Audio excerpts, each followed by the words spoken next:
रहीम अस्सलाम वालेकुम। आप देख रहे हैं अपना यूट्यूब चैनल। मैं हूं सुहेल खान। लेटेस्ट जो डेवलपमेंट है, जो डिबेट जारी है, वो FATF यानी फैटफ है, जो कि ग्लोबल वाच है, जो कि पूरी दुनिया में जो ममालिक में जो टेरर फाइनेंसिंग और जो मनी लॉन्ड्रिंग के हवाले से एक वॉच डॉग है, उसने पाकिस्तान को 2018 में ग्रे लिस्ट में रखा था।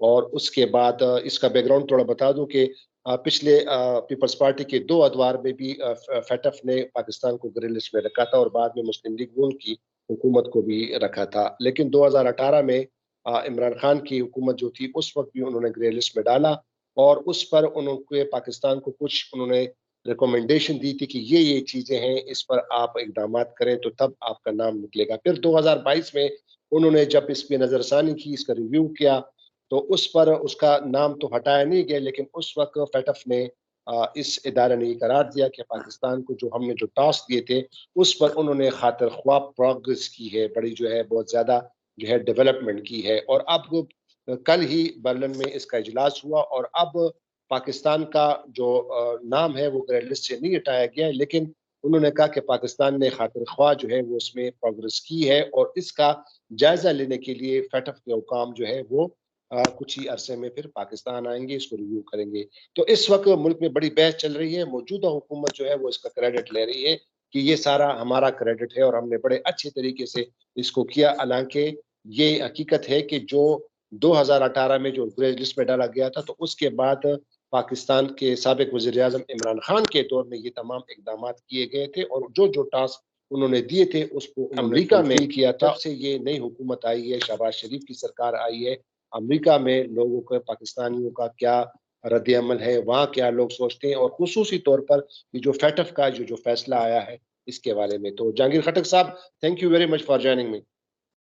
बहुत शुक्रिया सुहेल खान साहब, आपको और आपके देखने वालों को सबको बहुत बहुत अस्सलाम जहांगीर खटक साहब, जिस तरह ये इंट्रो में मैंने कहा, अभी जो लेटेस्ट डिबेट चल रही है पाकिस्तान में यहाँ पे फैटफ FATF के हवाले से, तो एक तो जरा इस पे जरा रोशनी डालिएगा कि वहां पे अमेरिका में जो समुद्र पार पाकिस्तानी रहते हैं उनका क्या रद्द अमल है और आप इसको किस तरह देखते हैं, क्योंकि आपने खबरों में देखा होगा, क्योंकि आप बाहर बैठे हुए हैं, पाकिस्तान की मीडिया को बड़े जो है आप उस पे नजर रखते हैं और आप अपडेट होते हैं। तो यहाँ पे तो बहुत क्रेडिट लिया जा रहा है कि ये सारा हमने किया। तो आप बसी बहैसियत जर्नलिस्ट और वहाँ पे अमेरिका में बैठकर ये वहाँ पे क्या लोग सोच रहे हैं, क्या कह रहे हैं, वहाँ लोग क्या कहते हैं जो नई हुकूमत आई है स्पेशली। देखिए सुहेल खान साहब, यहाँ पर FATF से पाकिस्तान के बाहर निकलने के इम्कानात के रोशन होने के बाद यकीनन लोग खुश तो हैं। बहुत सारे लोग जिनसे मेरा रब्ता हुआ है जब से खबर आना शुरू हुई है, सबका यही मानना है कि ज़ाहिर है पाकिस्तान का इस लिस्ट से निकलना एक बहुत खुशाइंद बात है, पाकिस्तान के लिए ज़रूरी है। बहुत सारे लोग इसके ऊपर शादियाने बजा रहे हैं कि हमने बहुत बड़ा कारनामा कर दिया है। यकीनन सिफारतकारी को हमें एक्नॉलेज करना चाहिए, वो सिफारतकारी जिसने भी की है। फिर जो सिफारतकारी ही काफ़ी नहीं थी, क्योंकि अगर सिफारतकारी ही काम करती तो पाकिस्तान जिस तरह आपने भी तारीख बयान की कि पीपल्स पार्टी के दौर में भी पाकिस्तान ग्रे लिस्ट में गया और फिर मुस्लिम लीग नून के दौर में भी पाकिस्तान ग्रे लिस्ट में गया। और जब ये खबर आना शुरू हुई कि पाकिस्तान ग्रे लिस्ट से बाहर निकल रहा है, तो दोनों यानी पार्टियां हुकूमत में हैं। और वो पार्टी जिसको यहाँ पर बैठे कुछ तजिया निगार भी क्रेडिट दे रहे हैं, गैर पाकिस्तानी, उनका भी ये ख्याल है कि शायद बहुत सीरियस इकदामात तो इमरान खान साहब की हुकूमत ने लिए थे। हम लोग सोशल मीडिया पर भी देख रहे हैं कि हमारी जो मौजूदा फॉरेन मिनिस्टर हैं, यानी minister of state for foreign affairs Hina Rabbani खर, उन्होंने तो FATF से मुतालिक जो कानून साजी हुई थी उसके खिलाफ वोट दिया था। उन्होंने बल्कि असेंबली से वॉकआउट किया था। और उनके जो लीडर हैं, जो कि इस वक्त पाकिस्तान के खारजा वजीर भी हैं, वजीर खारजा भी हैं, जनाब बिलावल भुट्टो साहब, वो भी उन अफराद में शामिल थे जो कि इमरान खान की हुकूमत को कंडेम कर रहे थे जब उसने वो लेजिस्लेशन पास की थी। अब सवाल ये है कि अगर पाकिस्तान की जो उस वक़्त की हुकूमत ये लेजिस्लेशन पास ना करती तो क्या आज ये होता जो हम देख रहे हैं? सवाल है। क्या इस पर किसी ने सोचा है कभी? मेरा ख़्याल है बहुत मुश्किल है, क्योंकि हमेशा के लिए इंटेंशंस पर दुनिया फ़ैसले नहीं करती। दुनिया कंक्रीट एविडेंस चाहती है। कंक्रीट एविडेंस के हवाले से आपको कानून साजी करनी होती है। वो कानून साजी जो कि इमरान खान साहब ने की थी, और वो उस वक़्त भी उनसे अपीलें कर रहे थे कि खुदारा इसके आप सियासत ना करें, इसका ताल्लुक पाकिस्तान के मुस्तकबिल से है। सियासत उस वक़्त भी उन्होंने की थी जब उन्होंने वॉकआउट किया और उससे एक बहुत बड़ा एक सियासी मसला बना दिया। सियासत आज भी वो कर रहे हैं, अनफॉर्चुनेटली, इट्स वेरी अनफॉर्चुनेट। एक तो इसका ये ज़ाविया है, और यहाँ पर जिस तरह लोग बैठे हुए हैं, यहाँ पर आपको पता है कि दियार गैर में पीटीआई की बहुत बड़ी सपोर्ट बेस है यहाँ पर। तो वो लोग जो यकीनन हर एक इस बात से वाकिफ़ है कि, और वो तमाम इस बात को एक्नॉलेज भी करते हैं कि इमरान खान साहब का और उनकी टीम का इसमें किरदार था, और बहुत बड़ा किरदार था।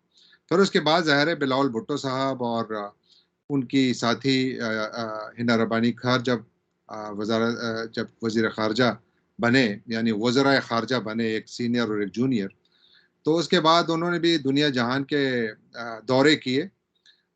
इन दौरों में अगर आप ज़रा गौर करें तो मुझे एक प्रेस कॉन्फ्रेंस दिखा दें जहाँ पर के बिलावल भुट्टो साहब ने या हिना रब्बानी खार साहिबा ने ये बयान दिया हो कि मैं इस मुल्क के वज़ीर ख़ारजा से मिली और उनसे कहा कि एफएटीएफ में हमारी निकलने में मदद करें। कहीं आपको याद है?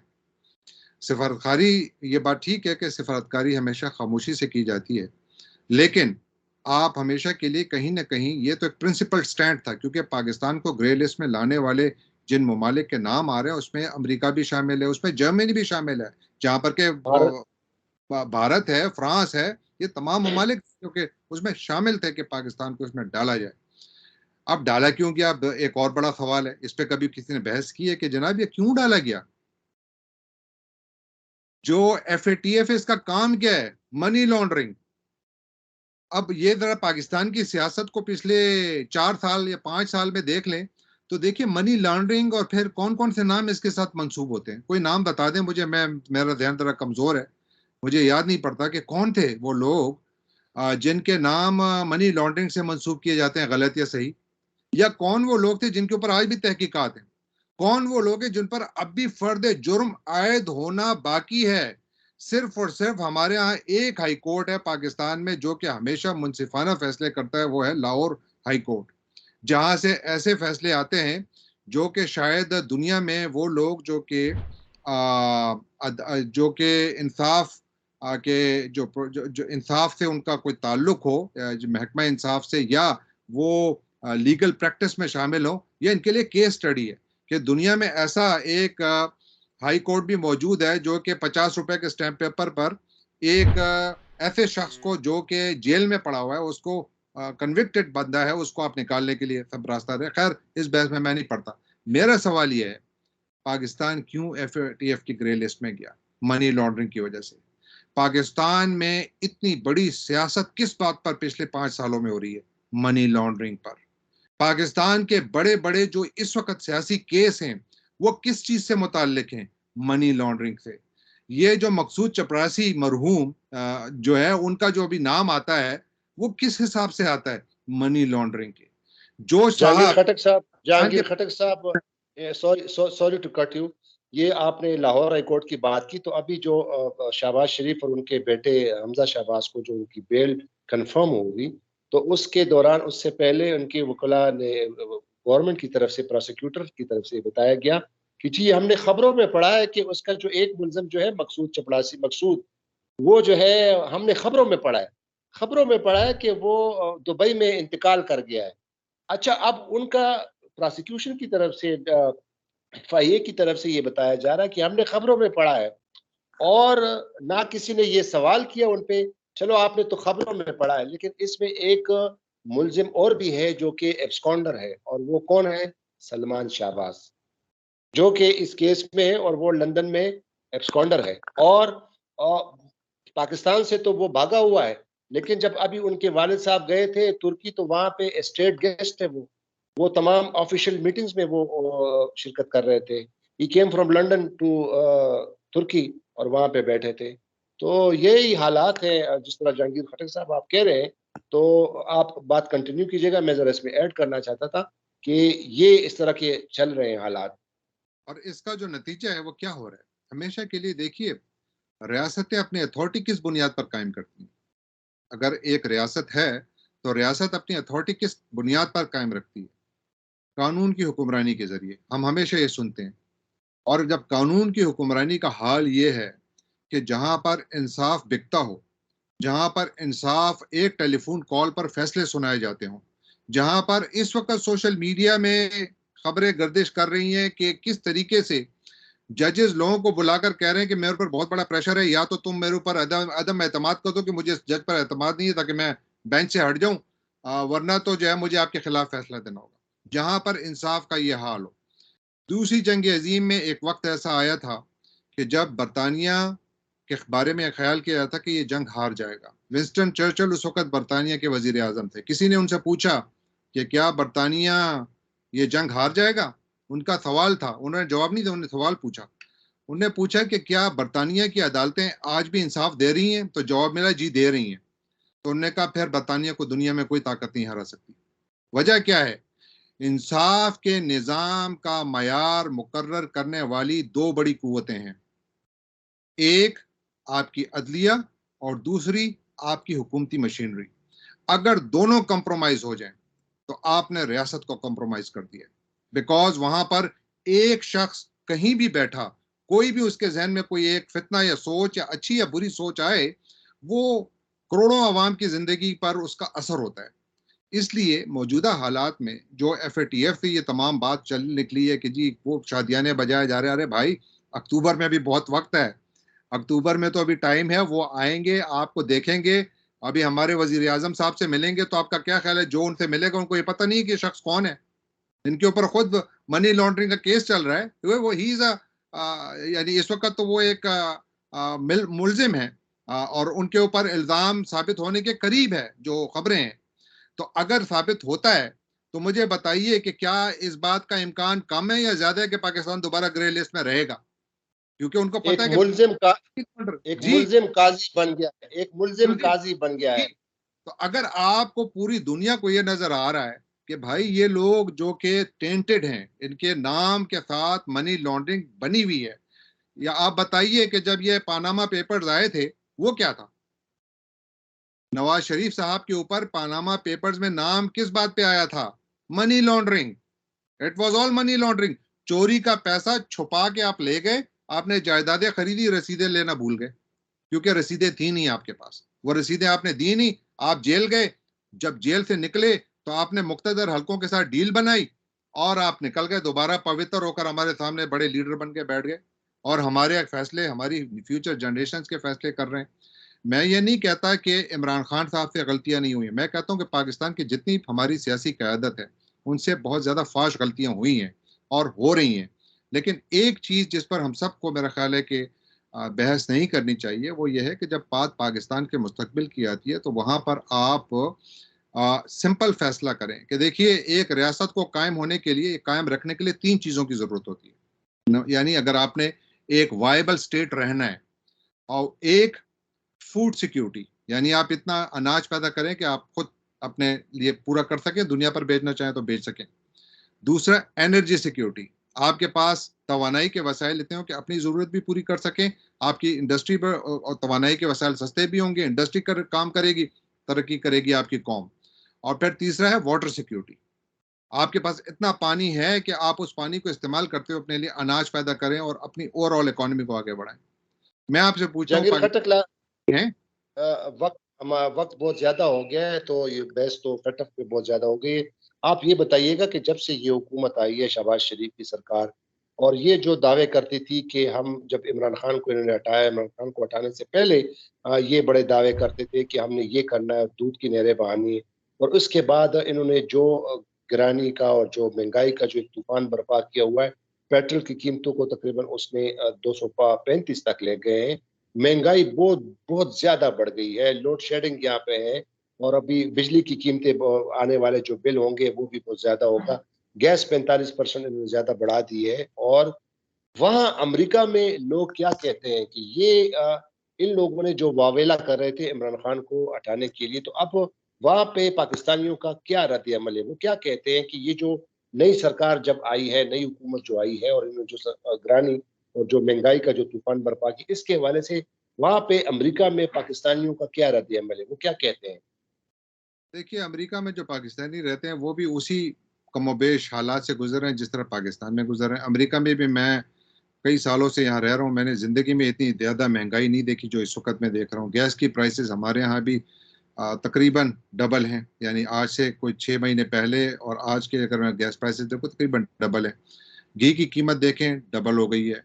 आटे की कीमत में भी इज़ाफ़ा हुआ है, डबल नहीं हुआ लेकिन इज़ाफ़ा हुआ है। ओवरऑल हर एक चीज़ महँगी हुई है, ये बात ठीक है।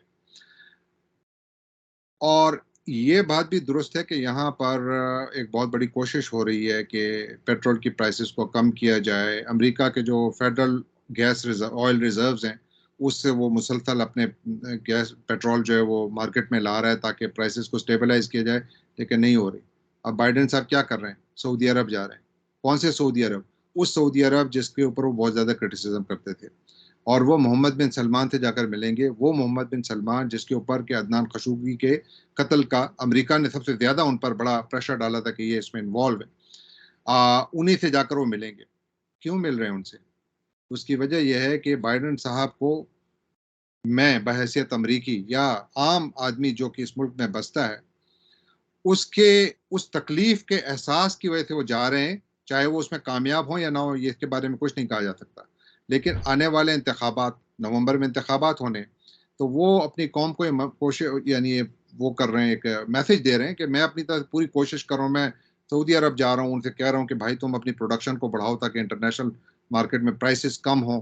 ये तमाम चीज़ें वो कर रहे हैं, नज़र आ रही हैं। पाकिस्तान के हवाले से यहाँ पर महंगाई के हवाले से पेट्रोल की प्राइसेस बेशक पाकिस्तान में बहुत ज़्यादा बढ़ी हैं, लेकिन साथ-साथ पाकिस्तान में और भी बहुत सारे मसाइल हुए हैं। देखिए पाकिस्तान का जो अभी बजट आया है, जिसमें मैं केपी के बजट को भी शामिल करता हूँ, इन तमाम को शामिल करता हूँ। ये तमाम के तमाम बजट इन्होंने बनाया है बुनियादी तौर पर इलेक्शन लड़ने के लिए, इलेक्शन जीतने के लिए। इसमें आम पाकिस्तानी की फलाह के लिए कुछ ज़्यादा कुछ नहीं है। यानी कि अगर आपने इंडस्ट्री को आगे बढ़ाना है, तो इमरान खान ने जिस तरह इंडस्ट्री को बहुत अच्छे इंसेंटिव्स दिए थे, हमारी एक्सपोर्ट्स अचानक ग्रो करना शुरू हुई, हवा में तो नहीं ग्रो हुई थी, कुछ किया था तो की थी ना। उन इंसेंटिव्स को भी वापस लिया जा रहा है। आप देखिए हमारी जो कपड़े की सनत है, जो हमारा टेक्सटाइल सेक्टर है, उसकी जो एक्सपोर्ट्स हैं, उसमें मुसलसल कमी दोबारा शुरू हो गई है। क्यों शुरू हो गई है? ऑफ कोर्स आपके जो हमारे इलेक्ट्रिकल प्राइसेज़ हैं, बिजली का बहरान है, हमारे यहाँ गैस का बहरान है, जो आपने ज़िक्र किया, महँगा और हो गया, tax cost tax of doing tax business. Textile टेक्स टेक्सटाइल का मैं आपको बता दूं कि इस वक्त पाकिस्तान में खास तौर पे जब कोरोना जो कोविड आया था, तो उस वक्त आपको याद है कि भारत और मलेशिया ने बहुत ज्यादा एक्सपोर्ट इंपोर्ट पे जो है ना वो पाबंदी वो नहीं कर सकते थे, तो उन्होंने ज्यादा जो हमें जो टेक्सटाइल का जो हमें मिला था, ठेके जो हमें मिले थे बाहर से, वो कोविड के वक्त हुए थे। और कोविड में जिस तरह साबिक वज़ीर-ए-आज़म इमरान खान ने जो कि, तो उस वक्त हमारी जो है इस वक्त तमाम एक्सपोर्ट में हमारी जो थी वो 70% हमारा है एक्सपोर्ट टेक्सटाइल में। और ये क्यों कि ये उसी वक्त जब कोविड आया था और कोविड के बावजूद यहाँ पे उन्होंने सख्ती नहीं की थी, और वहाँ पे हमारा टेक्सटाइल एक्सपोर्ट जो है वो 70% तक चला गया था, क्योंकि हमें बहुत ज्यादा हमें जो ऑर्डर मिले थे, बहुत ज्यादा ऑर्डर मिल गए थे। तो अब वो ऑर्डर अभी हमने कंप्लीट करने हैं। अब नई हुकूमत आई है, पता नहीं ये जो जो पाबंदियां लगा रहे, तो इनको बड़ा ज्यादा नुकसान होगा, जो ऑलरेडी हम ऑर्डर ले चुके हैं।